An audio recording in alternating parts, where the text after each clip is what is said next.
दोस्तों, केंद्रीय कर्मचारियों पेंशनर्स का 55% डीएडीआर आदेश जारी हो चुका है। लेकिन छत्तीसगढ़ और मध्य प्रदेश में क्या स्थिति है, यहां पर कब तक वृद्धि होने की संभावना है, इन्हीं सभी मुद्दों के बारे में हम इस वीडियो के अंदर विस्तार पूर्वक समझने वाले हैं। इसलिए दोस्तों, आप इस वीडियो को अंत तक जरूर देखिएगा। नमस्कार दोस्तों, मैं हूं आपका दोस्त लोकेश साहू और आप देख रहे हैं लोकेश छत्तीसगढ़िया यूट्यूब चैनल। आप सभी साथियों का हमारे चैनल पर बहुत बहुत स्वागत है।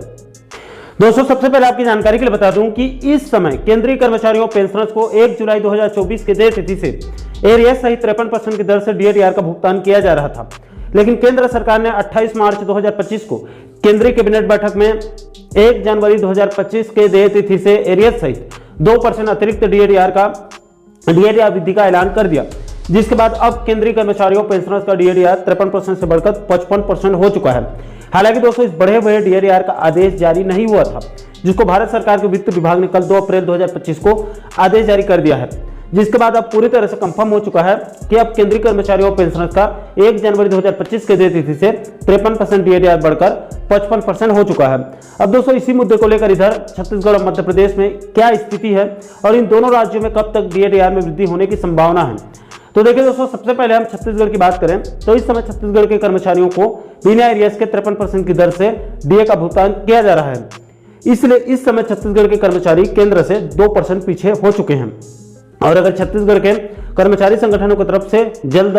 शायद सरकार के ऊपर दबाव बनाया जाता है तो ये 2% डीए जल्दी भी मिल सकती है, वरना फिर पुराने रिकॉर्ड को देखा जाए तो ये 2% डीए बिना एरियस के फिर आगे जो है वो 7-8 महीने बाद 8-9 महीने बाद जो है वो मिलने की संभावना है। इसके बाद अगर हम छत्तीसगढ़ के पेंशनर्स की बात करें तो देखिए दोस्तों, आपकी जानकारी के लिए बता दूं कि इस समय छत्तीसगढ़ के पेंशनर्स को मात्र 50% महंगाई राहत मिल रहा है और मध्य प्रदेश में मोहन सरकार के बेवकूफ़ी की वजह से पहले से छत्तीसगढ़ के पेंशनर्स पहले से जो है वो 3% पीछे चल रहे थे और अब केंद्र से 2% वृद्धि होने के बाद छत्तीसगढ़ के पेंशनर्स सीधे 5% पीछे हो चुके हैं। अब जब तक मध्य प्रदेश के पेंशनर्स के महंगाई राहत में वृद्धि नहीं होगा तब तक छत्तीसगढ़ के पेंशनर्स को भी इंतजार करना पड़ेगा। इसके बाद दोस्तों, अब हम मध्य प्रदेश के डीएडीआर की स्थिति की बात करें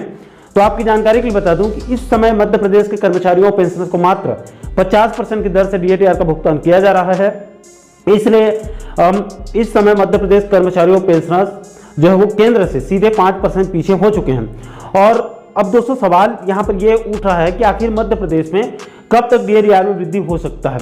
तो देखिए दोस्तों, मोहन सरकार के कामकाज को देखते हुए इस सवाल का सीधा जवाब देना बहुत मुश्किल है, क्योंकि इसमें 2 समीकरण बन रहे हैं। सबसे पहले तो अगर मोहन सरकार छत्तीसगढ़ सरकार के तर्ज पर डीए के एरियस राशि खाने के मूड में होगी तो अभी डीए में वृद्धि नहीं करेगी, बल्कि 2-4 महीने के बाद बिना एरियस के सीधे 5% डीए आदेश जारी कर सकती है। इससे मोहन सरकार को एरियस का फायदा होगा, लेकिन कर्मचारियों को भारी नुकसान होगा। इसके अलावा दूसरा समीकरण ये बन रहा है कि अगर मोहन सरकार अपने सरकार की बदनामी नहीं चाहती और पुराने रिवाज को आगे बढ़ाना चाहती होगी तो वो इसी अप्रैल महीने में कभी भी सबसे पहले एरियस सहित 3% डीए का ऐलान कर सकती है और बाद में 2% डीए का जो है वो 1-2 महीने के बाद में 2% डीए दे सकती है। ये दूसरा समीकरण दिख रहा है। इसके अलावा अगर हम मध्य प्रदेश के पेंशनर्स की बात करें तो देखिए दोस्तों, मध्य प्रदेश और छत्तीसगढ़ के पेंशनर्स को धारा 49(6) की वजह से कोई भी स्थिति में महंगाई राहत का एरियस राशि मिलने वाला नहीं है, क्योंकि छत्तीसगढ़ सरकार तो अपने कर्मचारियों के लिए बिना एरियस के डीए आदेश जारी कर रही है और उसी तारीख से वो मध्य प्रदेश सरकार को सहमति पत्र भेज देती है और उसी डेट से फिर छत्तीसगढ़ और मध्य प्रदेश के पेंशनर्स के लिए बिना एरियस के महंगाई राहत आदेश जारी हो जाता है। इसलिए दोनों राज्यों के पेंशनर्स को बार बार जो है वो महंगाई राहत के एरियस राशि से हाथ धोना पड़ रहा है। इसलिए आप मान कर चलिए कि जब तक इस धारा 49(6) का कोई इलाज नहीं होगा तब तक छत्तीसगढ़ और मध्य प्रदेश के पेंशनर्स को महंगाई राहत के एरियस राशि का नुकसान होता रहेगा। दोस्तों, यहाँ पर आपकी जानकारी के लिए ये भी बता दूं कि अब मध्य प्रदेश के पेंशनर संगठनों की तरफ से एरियस सहित लंबित महंगाई राहत आदेश जारी करने की मांग भी तेज हो चुकी है। दोस्तों, इसी मुद्दे को लेकर pensioners welfare association Madhya Pradesh के प्रदेश अध्यक्ष आमोद कुमार सक्सेना जी ने जानकारी देते हुए बताया कि pensioners welfare association Madhya Pradesh की तरफ से कल मध्य प्रदेश के मुख्य सचिव और वित्त विभाग के प्रमुख सचिव को पत्र लिखकर मांग किया गया है कि मध्य प्रदेश के पेंशनर्स को भी केंद्र के समान एरियस सहित 1 जुलाई 2024 का 3% महंगाई राहत और अभी 1 जनवरी 2025 का 2% यानी कि एरियस सहित कुल 5% महंगाई राहत आदेश जारी करने की मांग रखी गई है। इसको मध्य प्रदेश के अंदर कई अलग अलग प्रिंट मीडिया में भी बाकायदा जो है वो प्रमुखता के साथ प्रकाशित भी किया गया है। तो दोस्तों अभी वर्तमान परिस्थिति में इस समय केंद्रीय कर्मचारियों और पेंशनर्स 53% उनका 53% डीए जो है वो बढ़कर 55% हो चुका है और छत्तीसगढ़ के कर्मचारियों का 53% डीए है, जिससे छत्तीसगढ़ के कर्मचारी केंद्र से 2% पीछे हैं, जबकि मध्य प्रदेश के कर्मचारियों और पेंशनर्स के साथ साथ छत्तीसगढ़ के पेंशनर्स अभी